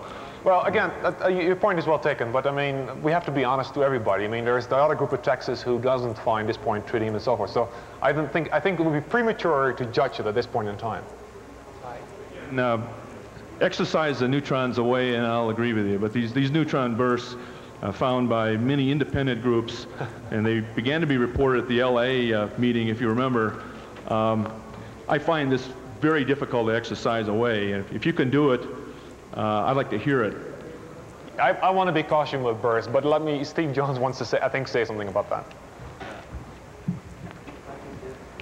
Just a minute, Steve. Right, thanks. I could just remind you, this is not a linear scale here on the coordinate. The scale is 100, 10. It's a powers of 10, you see there, so that the neutrons you're talking about in no way confirm the claims, the Pons-Fleischmann effect as being due to fusion, this excess heat. And quite the contrary. These low level of neutrons indicate that the heat is not due to fusion. There are just simply not enough neutrons. That's 13 orders of magnitude. You can't say that just because we're seeing neutrons that therefore the heat excess has got to be fusion. It's quite the contrary. Yeah, I think you misunderstood my remarks. I retracted the business about the Pons-Fleischmann effect. I said the evidence for cold nuclear fusion, not necessarily that would lead to a reactor, but I think the evidence at least a low level for cold nuclear fusion within palladium is supported by these neutron bursts that we're hearing about from groups, different parts of the world, including your own group, I guess. Yeah, I wouldn't call that the Pons-Fleischmann. The Pons-Fleischmann effect. That's what I said. I dropped that. Can I interrupt for a second here? The bus apparently is leaving right now, but I think this is an interesting discussion. So, but exercise those neutrons away, and I will agree with you. But I haven't seen anybody can make those go away, and those patterns are very interesting. The tritium is extremely interesting. Yeah. Clearly, there is an effect here. It's very small, it's very interesting, but does not support the Pons-Fleischmann claims of excess heat due to fusion. Yes, one more comment here. I'd like to ask, the George Erickson, Los Alamos, I'd like to ask a question of Howard. Is it a reasonable thing to think about using lithium-6 and lithium-7 TLDs for long-term measurements of cells that are producing excess power and stick them in the polyethylene wells and just let the cells run and crank out power and hopefully let the things integrate up some dose that, and the difference between the Li6 and the Li7 TLDs might give you some idea of neutrons and neutrons plus gammas and hold a few TLDs back as background. And do you think this, there's enough sensitivity in that to make any sense? Mallove, Los Alamos. My initial reaction is there's probably not enough sensitivity by orders of magnitude, but I'd want to look at the cross sections before being firm on that. Yes, another comment there.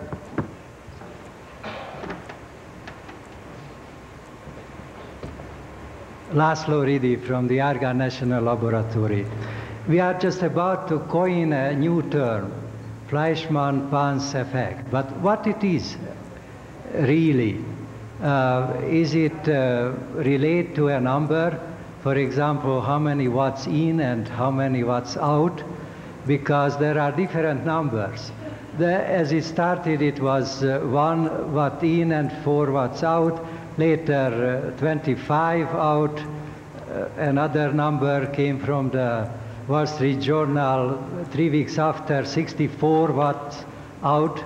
So if we are speaking about an effect which is 1 to 60, it cannot be chemical at all.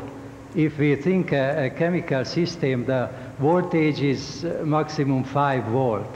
And if we think that the normal water splitting, including the irreversible entropy effect, 1.5 volt, the 5 volt is not 4 times of this number. So if we believe that it is 25 times or 64 times, it cannot be chemical. So what is the Fleischmann-Pons effect at all? Can somebody answer this question? Yes. Do you want to answer that? Well, you can only answer a question like that by making a suggestion. I mean, I suggest the Fleischmann-Pons effect be defined as situations in which the total heat output of the cell is greater than that given by the known electrochemical explanations of the time. And that allows for increases in knowledge of the electrochemical situation. If it's greater than that significantly by all the normal experimental criteria, let's call that the Fleischmann-Pons effect. Okay, question on the side here. Yes, thank you, Mr. Moderator. This is Ali Al-Butaha again. I asked the question about the difference in strength before and after. Oh, yes. I didn't, but I think I have a relevant comment now that all has been said. There is no chemical answer. We keep hearing this. I propose that in any system, all the energetics of the system must be taken into account. I have not heard yet in the overall energy balance any talk about dislocation energies, fracture energy, strain energy, surface energy as it relates to the other three, and the work of fracture. And I really suggest, especially for the theoreticians, to just hit the calculator and you will find megajoules per cubic centimeter. And I would further say that when one... No? This Fine. minute. Okay, go ahead. Finish. What I wanted to say is that when one calculate the break-even point or the figure of merit, you don't only take one input and the output and make your calculation, but you must take all inputs and all outputs. One of the inputs that goes into the system which was not taken into account is what happened in the mill, in the furnace, when we burn palladium to give it that microstructure that make it susceptible to produce the phenomenon that we see. It takes about 10 megajoules per cubic centimeter to produce palladium. I spend 10 megajoules to produce 1 cubic centimeter. That gives me 4 megajoules. Then the efficiency, actually the break-even point is 40%. It may not even reach 100%. Thank you, Mr. Moderator. I think without going into your specific details, it's absolutely true, and this sounds like a trivial thing, but many people, at least that's the impression I have, not done that. If you do an energy balance, you better be damn sure you include everything, and that's one of the points you're making. And that makes, and that of course, the sort of the nastiness about this whole problem, that it was described and still is described as an experiment that anybody can do, and it's a benchtop experiment and so forth, but it's really not an easy experiment, because you truly have to account for these things. Now, life is not as bad as that, because some of these effects, some of these solid state effects that you're talking about, we know those very, very well. In fact, palladium and palladium hydride have been studied ad infinitum for the last decades by solid state scientists. So that's the nice thing. Many of these numbers are known, and so that will certainly help us in the all-over energy balance, but you must include all these things. You have given an example of that, of these things that you have to include. That's all I want to say. I'm not going to go one way or another. Any other comments on that, or perhaps questions, suggestions? Okay. Oh, one more question. Yes. Almost done.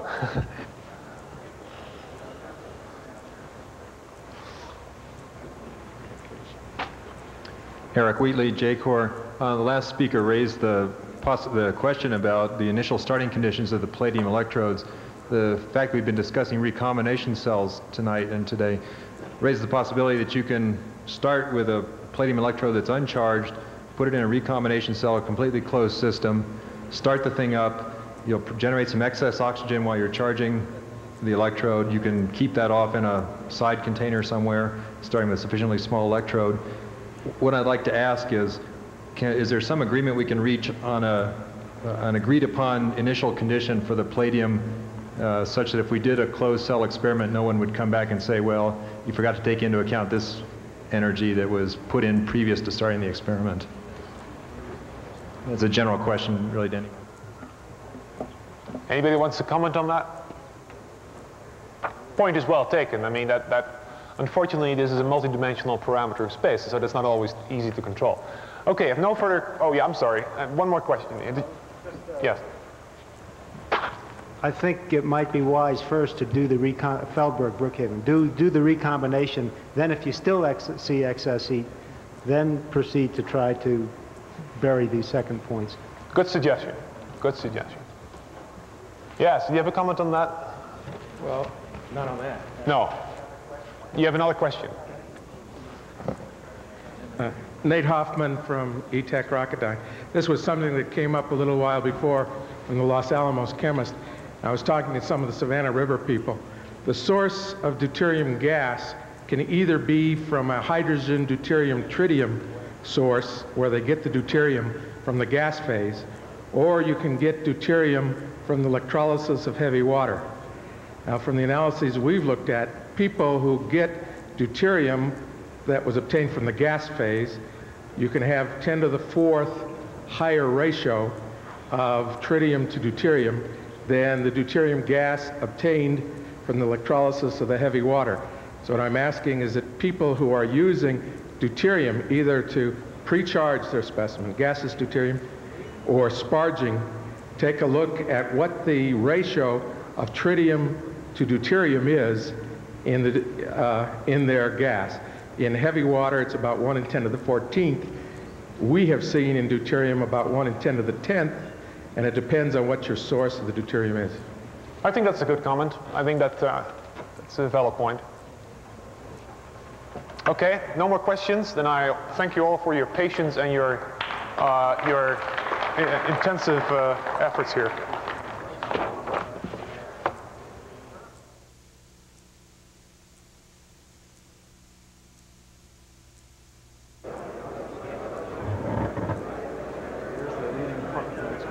No, not experimental. I think you're still doing theoretical work.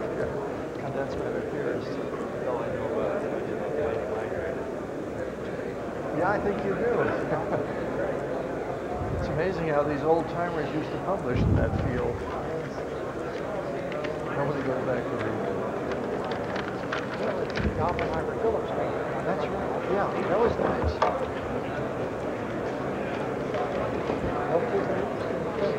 So far, it'd be hard to say that this conference proves cold fusion exists.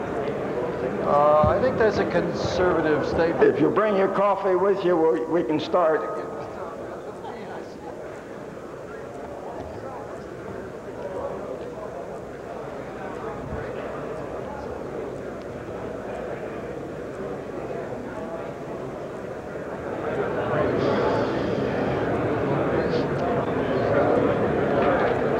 It won't move. What was interesting in the meeting? I said, but that's nothing. They said, that's about right. Terrible. Oh, it's wonderful how something like this, which has gone through such a really nasty phase, name calling, this thing came out much more scientific. I felt better about this. Those of you who have 1 o'clock planes better start down this way.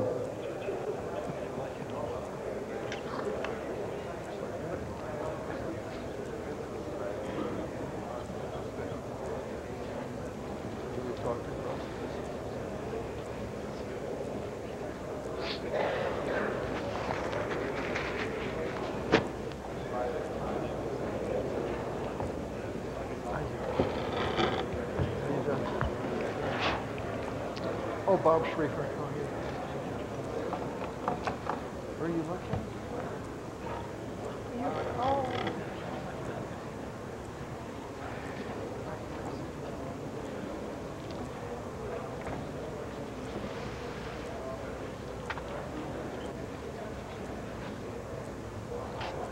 We've come to the end of the workshop on cold fusion phenomena, if such exist. And I want to thank all of the participants for their thoughtful, rational, reasonable, and generally non-irritated discussion. It's important that that kind of discussion be had at a place like this. Those of us interested in this phenomenon, its presence or absence, have a responsibility for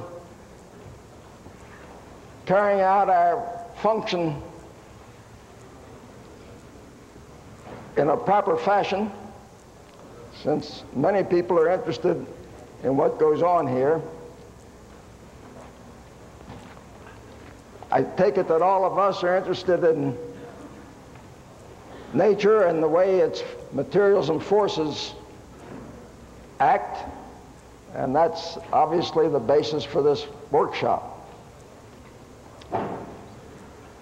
I want to take this opportunity to thank the staff for the fine work that they did in putting this workshop on and under such heavy time pressure.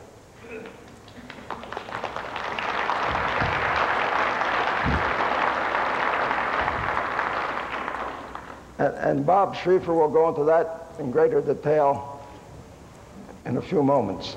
Incidentally, the order in which Bob and I appear here is based on nothing more substantial than the fact that I have to leave soon. I also want to take this opportunity to say that I really appreciate working with Bob again. He's a fine person with whom to work, and I was delighted to be able to be his co-chairman. On the conference itself, on the workshop itself, it won't surprise anybody here for me to say that we reached no consensus. Those who don't believe that there is a phenomenon of consequence, I think, have not changed their minds. Those who do believe there may be something that we haven't expected probably have not changed their minds. They may have moved an iota to one side or the other, but haven't changed their minds. The problem that seems to exist in terms of the kind of reproducibility we expect and which we've found in our own work hasn't occurred here.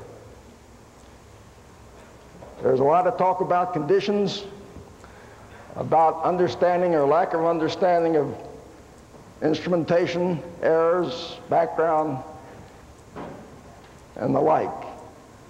Have you charged the material long enough? Have you charged it at a high enough current density? What is the metallurgical nature of the material you deal with? Incidentally, I was kind of surprised there was only one mention of CO2, and that was a little earlier this morning. These are alkaline solutions, and if anybody's a little bit careless with respect to access to air, they're great absorbers of CO2, so the composition of the solution can change very easily. I was also interested in the fact that there was mention of the effect of the alkaline solution on glass, and just sort of passing mention on stainless steel. But I believe that you can dissolve platinum in these alkaline solutions, and probably palladium too. So the system is not quite as easy and simple as it may seem to some. At any rate, the question of conditions is basically important, because unless those who are doing this work do indeed equate their positions, their conditions, the differences of opinion will continue to exist. I suspect that there are few of us here who look on this phenomenon as any truly viable source of power, of energy. I said at the beginning that there didn't seem to be a lot of support for that position, and that I certainly don't see any reason to change that statement. There are a number, though, who do believe that nuclear reactions are taking place in an unanticipated site, and that possibility continues to exist until it's proved otherwise. That suggests that there may be a way to organize this system in order to develop a series of experiments in different laboratories the experiments would be comparable. I ordinarily don't like the idea of organizing science, since it ought to be as stochastic as possible. But in this case, it may be worthwhile, for example, for a handful of laboratories, 6 or 10, to get together in a functional workshop in which they determine the conditions that are possible and desirable, that each then go back and do experiments with those conditions firmly in hand, in fact, exchange samples, and monitor each other carefully over a period of several months in order to try to determine once and for all whether this phenomenon is real or not. The substance of the talks you heard over the past 2.5 days, I kept a sort of score sheet of yes and no. Yes meant they're believers, no meant no. It's not exactly even, but there are a good number of people who believe that the phenomenon is real, that it has a sufficiently important quality in science to deserve serious and further examination, and that indeed it will be demonstrated so that ultimately everybody will be able to observe it for themselves.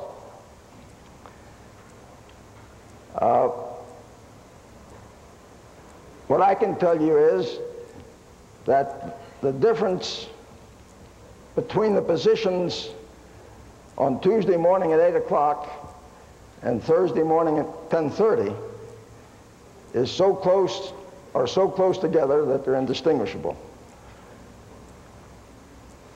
And obviously then further work is necessary.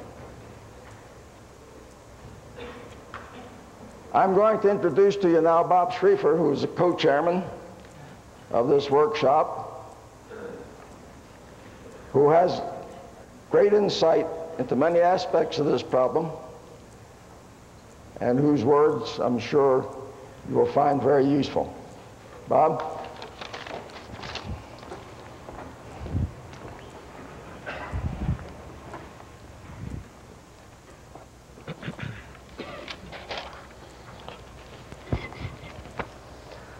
Thanks so much, Norman. When Reed Jensen called and said you were invited to chair a session on cold fusion, I said, "What's that?" And I didn't mean what's the topic, but what kind of friend is that? He then said, "Well, look at Norm Hackerman has agreed to do it, and he really thinks you should be involved too." And I think Norm heard the same thing, but the other way around. In any event, I am really delighted to have been here. Unfortunately, couldn't be here on the first day, Tuesday, but I have been here otherwise. And I've been very much impressed with the quality of the papers. I think people really tried to communicate. Reading in the newspapers, I realize there's been a certain amount of difficulty, perhaps of a personal sort in some cases, others because they simply don't have the background to understand each other. But I felt that there was a really sincere effort made here to communicate in language that we could all share, and I've been delighted. Let me just begin with a couple of comments. One issue which I personally found to be somewhat confusing, having read the literature, was what actually was the situation with regard to heat produced. On what basis do you call heat excess heat? Is it excess relative to some preconceived notion of what you might have gotten? Is it excess relative to absolute? What is our baseline here? Well, we can say, let's start with a system, a closed system. Unfortunately, most experiments are not truly closed. Some of them are not even pretension of being closed.